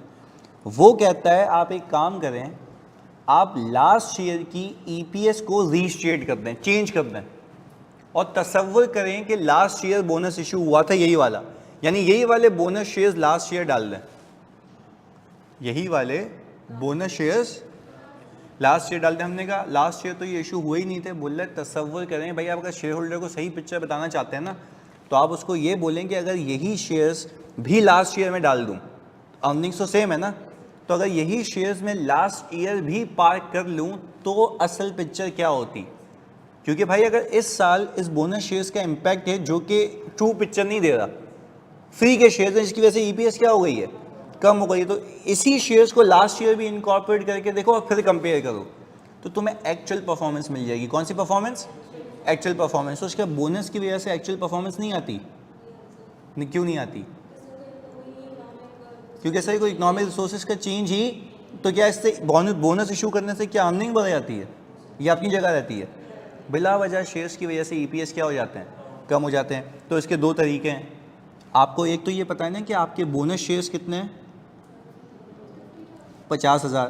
तो मैं अब जब इस साल फाइनेंशियल स्टेटमेंट्स दूंगा ना, तो कंपैरेटिव में 2023 आ रहा होगा, इसके ऊपर लिख दूंगा रीस्टेटेड। मुझे बताओ प्रॉफिटेबिलिटी तो सेम रही थी, कौन से साल की? लास्ट ईयर की। ये आ गया कितना, 150। EPS कितनी आ रही है पर शेयर? अच्छा अब मेरा शेयर होल्डर कंपेयर करेगा ना, उसको पहले 20 पता थी, अब शेयर होल्डर जब देखेगा ना बोलेगा यार ये तो पहले 20 थी, कम कैसे हो गए? तो हम बोलेंगे भाई हमने ऊपर रीस्टेट लिख के दिया है, जाके देखो हमने लिखा भाई ये बोनस की वजह से हमने रीस्टेट की है, सिर्फ तुम्हें बताने के लिए कि अर्निंग्स पे कोई इम्पैक्ट नहीं है, तुम्हारी पर शेयर की अर्निंग सेम है, क्योंकि तुम ही वो शख्स हो जिसको मैंने शेयर्स दी हैं, वो तुम में ही बढ़ गया है। सही कह रहा हूँ ना? किस में बढ़ा ये पैसा? उसी में। मैं कह रहा हूँ भाई तुम ही में ये पैसा ज़्यादा बढ़ गया क्योंकि तुम्हारे शेयर्स क्या हो गए, ज़्यादा होगा। तो वही तुम्हें बता रहा हूँ। अच्छा इसका एक और तरीका है, ये लॉजिकल बात बताऊँगा, सुनना समझना। मैं यूँ भी कर सकता था लंबी करने के बगैर। ये लास्ट ईयर की EPS है ना, मैं इसको अपने बोनस के इनवर्स फैक्टर से मल्टीप्लाई कर दूं। EPS का फॉर्मूला क्या होता है? सब चीज़ें साइड में। EPS का फॉर्मूला क्या होता है? Earnings divided by shares. मुझे शेयर्स को कितने % से बढ़ाना है? बोनस है ना, तो मुझे बताओ अगर EPS earning divide by shares होकर निकली हुई है, तो यूँ समझे हम कि मैं 50% से अपने शेयर्स को बढ़ा दूंगा, तो मेरी EPS 50% से कम हो जाएगी। तो मैंने भी तो यही किया। इसको इन्वर्स करके देखो तब भी आंसर कितना आता है, 13.33 पर शेयर। बोनस के शेयर्स ना, ये वाला। Yes yes. और अगर फर्दर इशू होता है इस साल, तो क्या उसको पिछले साल डालते? नहीं, क्योंकि वो तो जेन्युइन है। फेक परफॉर्मेंस क्या आ रही है? बोनस की वजह से। क्लियर है? तो क्या हम ये कहेंगे बोनस बोनस नहीं है? बोनस है। तो देखें इस साल वो ट्रूली सही तरीके से इनकॉर्पोरेट हुआ। एक बच्चा बोले ना कि भाई इस साल बोनस ही नहीं डालो, भाई बोनस तो इस साल का है ना, वो तो आप देंगे। आप सिर्फ अपने शेयर होल्डर को ये बता रहे हो कि भाई आप वो शख्स हैं जिसको मैंने ये शेयर्स दिए हैं, जिसकी वजह से आपकी अर्निंग्स क्या हो गई, पर शेयर क्या हो गई, कम हो गई, क्योंकि आपने इकोनॉमिक रिसोर्सेज में कोई इजाफा तो नहीं किया। अब मैं आपकी कंपेरेबिलिटी के लिए बता रहा हूँ कि अगर यही शेयर्स आपको लास्ट ईयर भी इशू करता तो क्या इम्पैक्ट होता। तो अब लाइक टू लाइक को कंपेयर करो आप कि यही बोनस लास्ट ईयर डाल के देखो तो आपकी अर्निंग में डाइल्यूशन कितनी आती। क्लियर है? इसका हरगिज़ मतलब ये नहीं है कि उस शेयर होल्डर को नुकसान हो रहा है। हम सिर्फ उसको ये बता रहे हैं कि पहले 1 लाख शेयर्स पे आप अपनी अर्निंग लेके जा रहे थे, अब 1,50,000 पे लेके जाओगे, ताकि इन्फॉर्मेशन क्या रहे, कंपेरेबल। बात क्लियर है। और इसका आसान तरीका ये है कि लास्ट ईयर की ईपीएस को इस साल के बोनस के इनवर्स फैक्टर से मल्टीप्लाई करते हैं। मैं उसकी लॉजिक भी दे रहा हूँ कि आपके डिनोमिनेटर में नंबर ऑफ शेयर्स कितने परसेंट से इंक्रीज होंगे, 50% से, तो ईपीएस कितने परसेंट से गिर जाएगी। तो वो इक्वेशन बना दी हमने। क्लियर है, कॉपी करें इसको जल्दी से।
अच्छा, अगर वो आपको 2 सालों की ईपीएस निकालने का बोले तो 2023 की ईपीएस जो निकालोगे ना, वो तो वही दिखाना ओरिजिनल वाली। फिर जब 24 में आओगे तो पिछले साल को क्या करना, क्योंकि एग्जाम में ना बच्चा ये भी बेवकूफ़ी करके आया था, उसने मुझे बताया था। उसने बोला सर मैं 2023 की ईपीएस निकाल रहा था तो मैंने आगे वाले बोनस का इम्पैक्ट ले लिया था। मैंने कहा भाई तुम नजूमी हो, तुम्हें पता आगे क्या होगा। तो जब 2023 की ईपीएस निकाली जा रही होगी तो मुझे आगे का अमल नहीं पता होगा। हाँ, जब मैं 2024 में आऊँगा तो जाके मुझे पता लगेगा कि बोनस कितना हुआ था, तो उसी का इम्पैक्ट पे पिछले साल डाल दूंगा। क्लियर है। और अगर एक से ज़्यादा बोनस हो तो 2 फैक्टर लगा देंगे, क्योंकि 2 वजह से मेरा डिनोमिनेटर इंक्रीज हो जाएगा तो मेरी ईपीएस कम हो जाएगी। यानी जितने परसेंट आप बोनस इशू कर रहे हैं ना टेक्निकली, उतने परसेंट से आपकी पिछले साल की ईपीएस क्या हो जाएगी, कम हो जाएगी, ताकि इम्पैक्ट लाइक वाइज असेस हो पाए कि बोनस डाल के देखो तो देखो असल परफॉर्मेंस क्या है। क्योंकि इस साल की परफॉर्मेंस तो बोनस डिस्टॉर्ट कर रहा है, तो यही बोनस को मैं क्या करूं, लास्ट ईयर में डाल दूंगा तो मैं लाइक टू लाइक कंपेयर कर पाऊंगा। तो क्या इसका मतलब ये है कि हमने ये बोनस लास्ट ईयर इशू किया तो इसी साल, सिर्फ कंपेरेबिलिटी के लिए कर रहा हूँ कि मैं उसी शेयर होल्डर को कह रहा हूँ भाई अगर तुझे यही बोनस लास्ट ईयर भी दे दूँ ना तो तुम्हारी पोटेंशियल अर्निंग अभी है। क्लियर है। अदरवाइज तो वो बोलता है कि यार मैंने 20 से कितने पे आ गया, मैं 13.33 पे, तो एक्सटर्नल शेयर होल्डर कहेंगे भाई ये तो मतलब बुरा परफॉर्म कर रही है, जबकि असल में ऐसा नहीं है।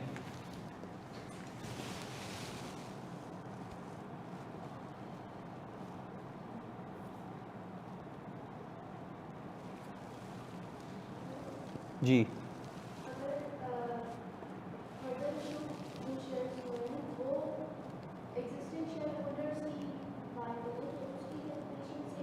नहीं, अगर फर्दर इशू हुए हैं, देखो यूँ करते हैं ना, अगर फर्दर इशू हो रहे हैं और एग्जिस्टिंग शेयर होल्डर बाय करें तो वो राइट इशू कहलाता है, क्योंकि उनका पहला राइट है ना खरीदने का। क्लियर है।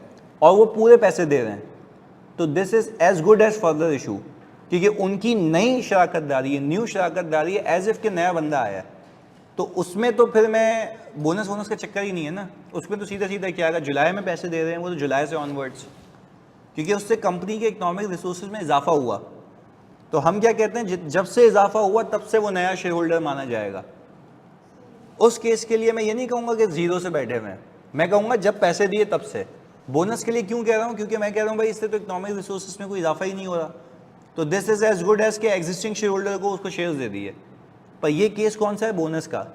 जब फर्दर इशू होगा ना, चाहे एग्जिस्टिंग शेयर होल्डर ही क्यों ना खरीदे, उसको राइट इशू कहते हैं। पर अगर वो पूरे पैसे दे के खरीद रहा है तो इसका मतलब ये है कि भाई वो तो फर्दर इशू के ही काबिल हो गया ना। तो फिर नॉर्मल इशू हो या राइट इशू हो, पूरे पैसों पे हो रहा है तो फिर तो वही ट्रीटमेंट है जो फर्दर इशू का है। क्लियर है। टाइम अपोजिशन करेंगे ना, हाँ बिल्कुल, जब पैसे दे रहे तो टाइम अपोजिशन करेंगे, क्योंकि हम कह रहे हैं इकोनॉमिक रिसोर्सेज में इजाफा हुआ, इस दिन से हुआ, इस दिन के आगे मजीद शराकतदारी। बोनस में क्या है, कोई इकोनॉमिक रिसोर्सेज में चेंज ही नहीं है, तो हम तो कह रहे हैं जैसे बैठा हुआ है शुरू से ही बैठा हुआ है। क्लियर है? तो दोनों में ये फ़र्क है। स्क्रॉल करूँ उसको?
हाँ जी, सवाल कर लें एक।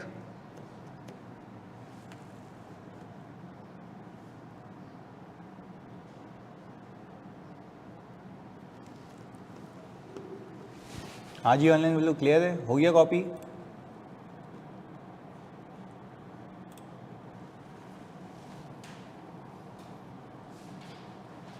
चलें एक सवाल करते हैं कंपैरेबिलिटी के ऊपर।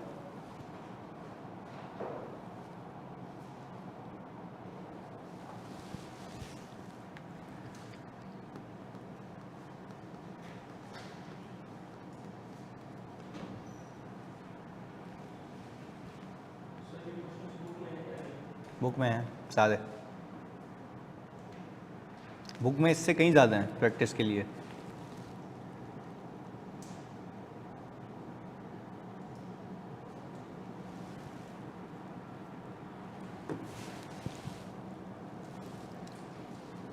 हाँ जी, आपने मुझे करंट ईयर की ईपीएस बतानी है और फिर लास्ट ईयर की रीस्टेटेड बतानी है, सही है?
वन फॉर टू का क्या मतलब है? हाँ, तो वन फॉर टू मतलब 1/2 कर लेंगे आप, तो 50% हो गया ना।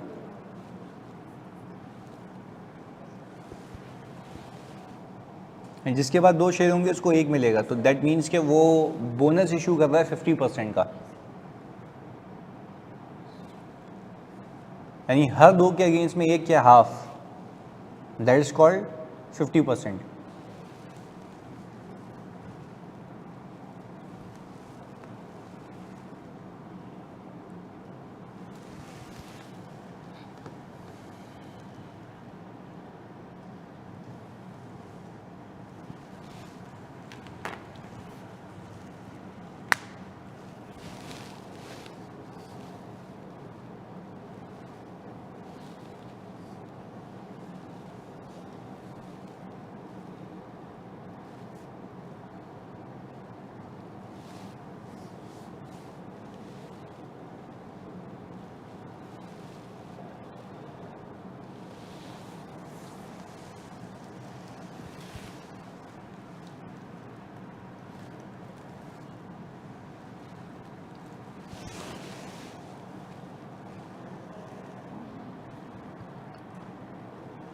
ओके, और करंट ईयर की ईपीएस कितनी आ रही है असीब? 24। हाँ जी, आप लोग बताएं। बाकी बच्चों, अब्दुल रहमान, नुमान कह रहे हैं सर 24 करंट ईयर की। अहमद, तैमूर, मनाइल, जल्दी क्या आ रही है करंट ईयर की?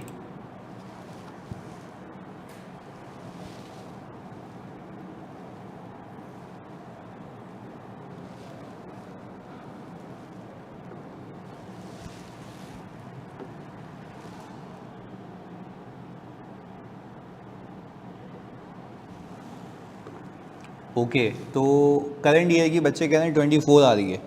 Let's check. हम कहते हैं कि भाई हमारे पास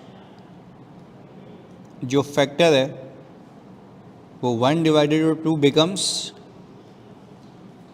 50%, तो ये हो गया 1.50। एग्रीड? चलें जी, हमने कहा हमारे पास ओपनिंग शेयर्स मौजूद हैं कितने के भाई? 2 मिलियन। 2 मिलियन पे 50% का बोनस साल के शुरू से कितना आ गया? 3 मिलियन। ये आ गया इंक्लूसिव ऑफ बोनस आंसर, हमें अलग से अलग करने की नीड ही नहीं है। अच्छा, हमने ये कहा भाई इसके बाद आपका कोई फर्दर इशू है और उसकी डेट क्या है? 31 मार्च, 5 लाख शेयर्स। अच्छा, अगर हम डेट देखें, वो लिखना भूल गया मैं, जुलाई में हुआ है ना ये बोनस, तो हमने कहा सर ये तो इसके बाद ही हुआ है तो इस पर भी मिलेगा, तो हमने कहा 1.50 बट 9 मंथ्स, क्योंकि इसके लिए तो डे 1 यही है ना। कितना आ गया? Very good, 562,500। ये आ गया हमारे पास 3,562,500। ये आ गया आपके weighted average shares.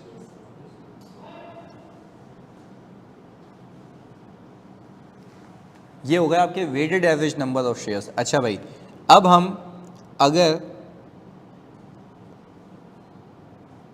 Current year की ईपीएस निकालें तो करंट ईयर की ईपीएस के लिए आप ये देखेंगे कि भाई आपके पास अर्निंग कितनी है? 85,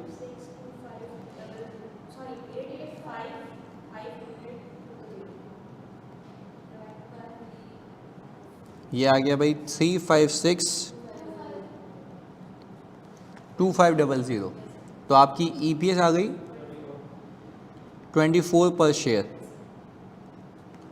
अच्छा भाई, अब हम यहाँ पे अगर देखें तो हमें ईयर 2 में, राइट, ईयर 2 में आपकी ईपीएस आ रही है 24 पर शेयर, और अगर मैं ईयर 1 की वैसे देखूं तो कितनी आ रही है? तो सर ये तो ऐसा लग रहा है कि कंपनी ने एक बुरी परफॉर्मेंस दी है, राइट? तो यार शेयर होल्डर तो बोलेगा मैं क्यों इस कंपनी में इन्वेस्ट करूं, नया शेयर होल्डर तो ये बोलेगा ना मुझे कंपनी में इन्वेस्ट करना नहीं चाहिए। क्यों? वो सही सोच रहा है ना, वो तो कह रहा है भाई 30 से 24 पे आ गया, यानी 6 रुपये पर शेयर का लॉस है, जबकि मुझे लगता है ऐसा नहीं है, क्योंकि इसमें बोनस का इम्पैक्ट भी है। हाँ, बोनस को हटा के देखो तो जेन्युइन बात है, क्योंकि ये ईपीएस जो करंट ईयर की रिप्रेजेंट कर रही है ना, this includes the impact of bonus. जल्दी से बताओ, क्या बोनस की वजह से इकोनॉमिक रिसोर्सेज चेंज होते हैं, बिला वजह शेयर्स इंक्रीज होते हैं, जिसकी वजह से ईपीएस, क्योंकि वो एग्जिस्टिंग शेयर होल्डर में ही अर्निंग बढ़ जाती है, तभी तो हम कहते हैं शुरू से समझो भाई उसको। क्लियर है? आगे हमने कहा भाई इसको फिर हल करने का एक तरीका है, आप पिछले साल के नंबर ऑफ शेयर्स को 50% से बढ़ा दो, या तो पिछले साल की ईपीएस को 50% से कम कर दो, बात एक ही है। कितना आ गया? 20 पर शेयर। तो सर मेरे ख्याल से आप मुझे बताएं, क्या हमने बुरा परफॉर्म किया है? अच्छा परफॉर्म किया है। नाउ लाइक टू लाइक का कंपैरिजन है, यही शेयर्स आप बोनस वाले लास्ट शेयर डाल के देखें तो आपको असल में पता लगेगा कि अगर बोनस इशू लास्ट ईयर भी डाल दूं तो लाइक टू लाइक कंपैरिजन में फ़ायदा हुआ है। क्लियर है ना? तो हमने कहा भाई वो डिस्टॉर्टेड पिक्चर लास्ट ईयर भी डालो ना, ताकि ये समझ आ पाए शेयर होल्डर को कि असल में कमाई कितनी है। क्योंकि बिला वजह पे देखो इस साल जो भी कमाया एफर्ट की, उसमें बोनस की वजह से, नंबर ऑफ शेयर्स की वजह से ईपीएस गिर गई। अब यही इम्पैक्ट बोनस का लास्ट ईयर डाल के देखो तो लाइक टू लाइक हो जाएगा, क्योंकि यही बोनस शेयर लास्ट ईयर मौजूद। तो आपने ये फिर ये जो फर्दर इशू है इसको क्यों नहीं डाला? वो तो जेन्युइन है, ना। जेन्युइन क्या नहीं है? बोनस। तो हमने वो लास्ट ईयर डाल के उसका हिसाब किताब सही कर लिया। क्लैरिटी है? तो मेरे ख्याल से अब आपको, अच्छा एक बच्चा भी ये बेवकूफ़ी भी करते हैं पेपर में कि यार सर वो एग्जामिनर ने कहा नहीं था कि लास्ट ईयर की ईपीएस को रीस्टेट करो। भाई आप पे लाजिम है, अगर वो 2 साल की ईपीएस निकालने को बोल रहा है आपको, तो आप पे लाजिम है कि आपने लास्ट ईयर की ईपीएस को क्या करना है? रीस्टेट करना है। एग्रीड है? ये बात आपने ख्याल रखना है। ऑनलाइन में जल्दी बताओ, ये बात क्लियर है कि लास्ट ईयर की EPS has to be restated in any case. और उसको रीस्टेट करने का मैंने तरीका सिखा दिया आपको, शॉर्टकट, कि आप लास्ट ईयर की ईपीएस को इस साल के बोनस के इनवर्स से मल्टीप्लाई कर लो तो वो कहानी सही हो जाएगी। अच्छा भाई, अब आपके लिए है एक बेंचमार्क सवाल।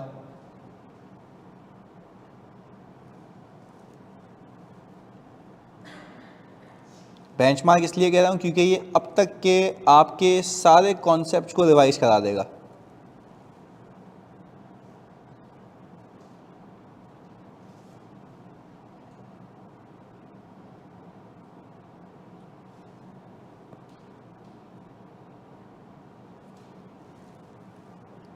ये अब तक के आपके सारे कॉन्सेप्ट्स को रिवाइज करा देगा। अच्छा भाई, ये तो हो गया हमारा ऑल टुगेदर बोनस इशू।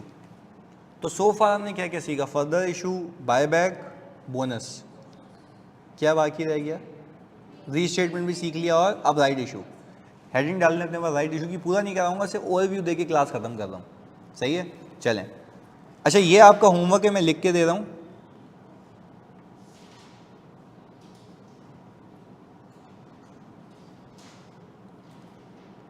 इसको मैं ये भी लिख रहा हूँ कि वीडियो सोल्यूशन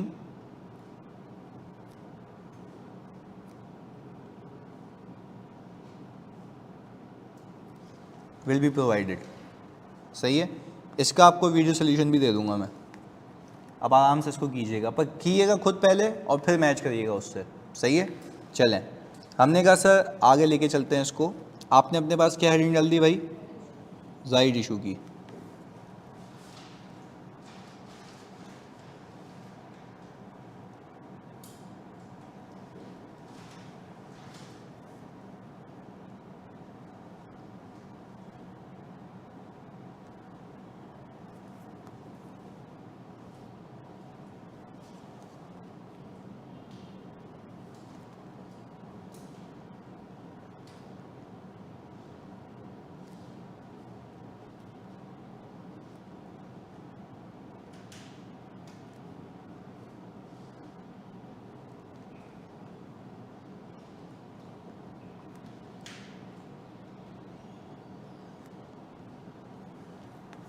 राइट इशू मिलता है आज से पहले तमाम शेड्यूलों को। सर ये बात तो बोनस में भी थी ना, ये बात तो, पर बोनस होता है 100% फ्री।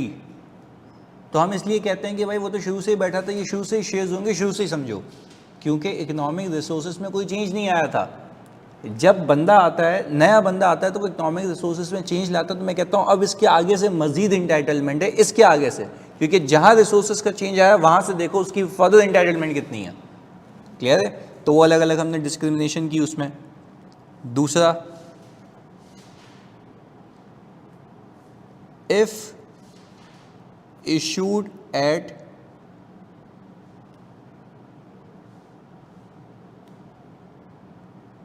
discounted price, अगर राइट इशू डिस्काउंटेड प्राइस पे इशू हुआ, दिस मीन्स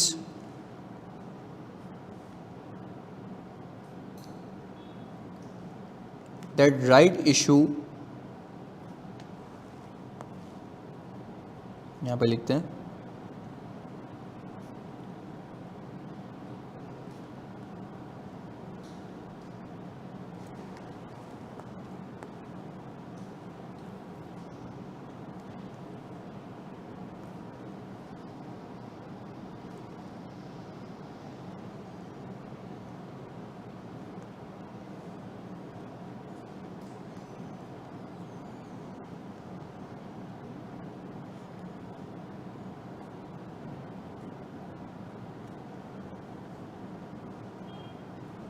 ये बात आपने समझनी, यही तो इसमें ट्रिक है। देखो मैंने कहा राइट में मिलता है आज के पहले तमाम शेयर होल्डर को, ये कर लिया हमने। हमने कहा if issued at discounted price, अगर डिस्काउंटेड प्राइस पे इशू किया तो इसका मतलब ये है कि this means that the right issue contains bonus share और शेयर्स फॉर कंसिडरेशन, यानी इसके अंदर कुछ फ्री वाले शेयर्स भी होंगे। अभी प्रूफ करके दिखाता हूँ तुम लोगों को, इधर देखने से समझाने के लिए। एग्जाम्पल, सिर्फ समझने के लिए। मैंने कहा मार्केट प्राइस पर शेयर चल रही है 50 रुपीज़, सही है। हमने उसको कहा भाई आप राइट इशू एक्सरसाइज प्राइस है आपके लिए, क्योंकि आप हमारे ही शेयर होल्डर हैं, हम आपसे पैसे मांग रहे हैं 40 रुपीज़ पर शेयर। एग्रीड? 40 रुपीज़ पर शेयर। मैंने कहा मैं राइट इशू कितने कर रहा हूँ भाई, राइट शेयर्स में इशू कर रहा हूँ right share to B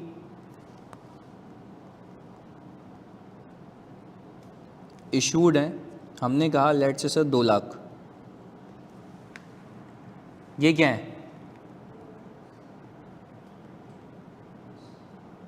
right shares हैं। अच्छा, मैंने लोगों से पैसे कितने मांगे? 50 क्यों नहीं मांगे? डिस्काउंटेड प्राइस है ना भाई, इंसेंटिव है उनको। एक तो ये होता है ना कि पूरा फ्री में, तो बोनस होता है। तो मैं भी तो ये कह रहा हूँ कि इसके अंदर कुछ बोनस का इम्पैक्ट है, तो आओ देखते हैं। अच्छा, अगर इसके अंदर बोनस का इम्पैक्ट छुपा हुआ है, आप मुझे फोकस होकर बताइए। बोनस को तो मैं हमेशा डे 1 से मानता हूँ ना, क्योंकि उससे इकोनॉमिक रिसोर्सेज में कोई चेंज, तो मैं तो बोलता हूँ this is as good as कि आप शुरू से ही लेके बैठे हुए हैं इसको। ऐसा है, इकोनॉमिक रिसोर्सेज में चेंज तो तब आता है जब पैसों वाले शेयर्स हों। तो आपको नहीं लगता मुझे 2 लाख शेयर्स में से पैसों वाले शेयर्स को अलग करना चाहिए और फ्री वाले शेयर्स को? क्योंकि बोनस के कॉन्सेप्ट में फ्री वाले शेयर्स के लिए, जो कि एग्जिस्टिंग शेयर होल्डर को दिया जा रहा है, वो तो डे 1 से अज्यूम करूँगा ना। हाँ, अलबत्ता जिन शेयर्स के वो पैसे दे रहा है वो क्या बोनस के जुमरे में आएंगे या फर्दर इशू के? Further issue to existing share holder. तो क्या फर्दर इशू वाले शेयर्स को टाइम अपोर्शन करूँगा? यस, मैं बोलूँगा वो जो इकोनॉमिक रिसोर्सेज में इजाफा हुआ उस दिन के आगे से हम कहेंगे कि आपको मजीद इंटाइटलमेंट मिलेगी। This is as good as कि नॉर्मल शेयर होल्डर हैं आप। हाँ, अलबत्ता जो फ्री में दिए गए हैं, पर वो तो एग्जिस्टिंग शेयर होल्डर को शुरू से ही दिए गए ना, उसमें तो कोई इकोनॉमिक रिसोर्सेज में कोई फ़र्क नहीं है। तो आप यही कहेंगे ना, जो फ्री के शेयर्स हैं वो तो शुरू से ही इंटाइटल्ड हैं। बात क्लियर है दोनों में? आगे हमने कहा मुझे पैसे मिलेंगे 40 के हिसाब से। जल्दी बता दो पैसे कितने आएंगे जेब में?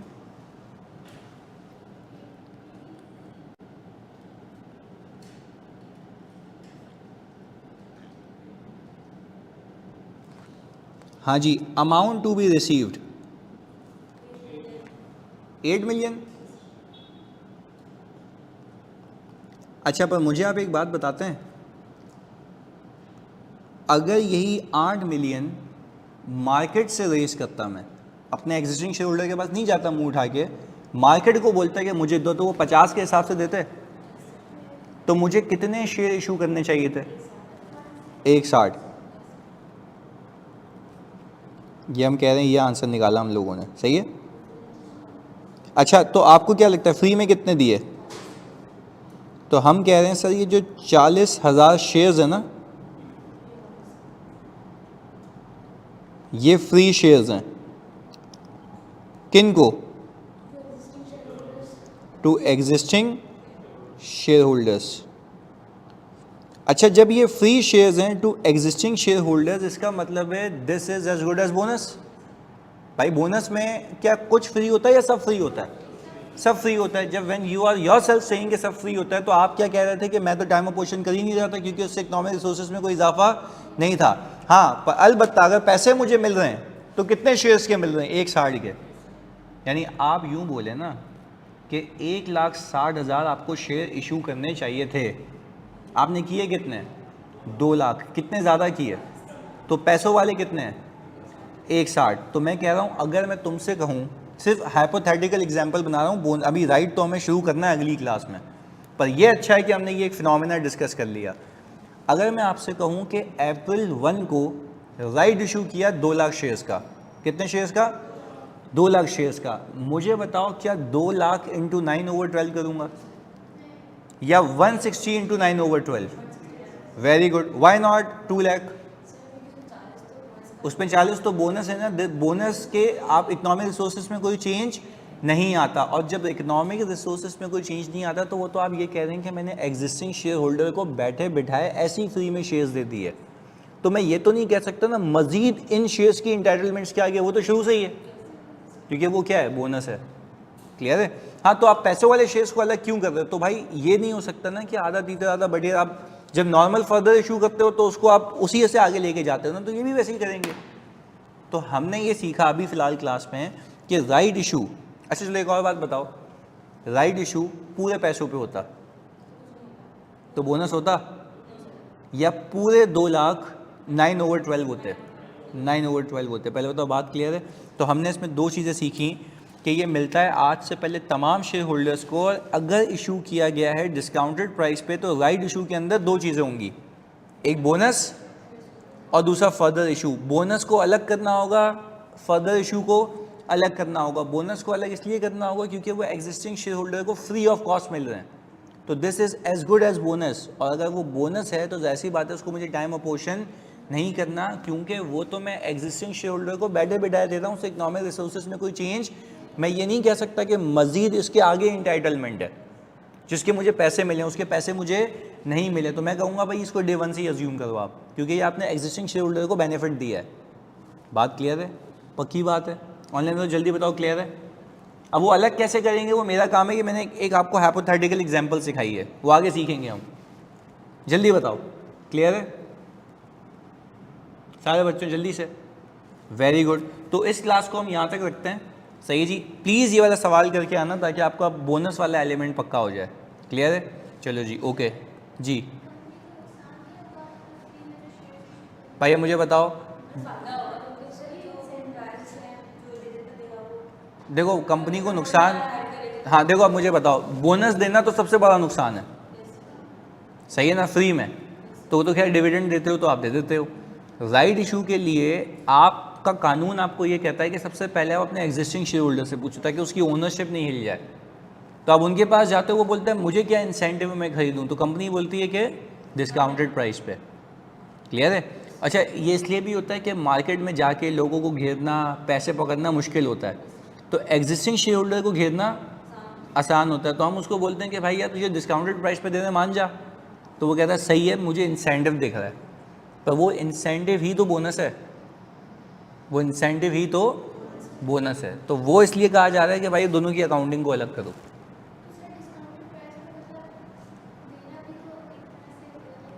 क्यों गलत है भाई? आप चलो आप मार्केट में गए, आपको कोई शेयर्स नहीं खरीदा, क्या करोगे?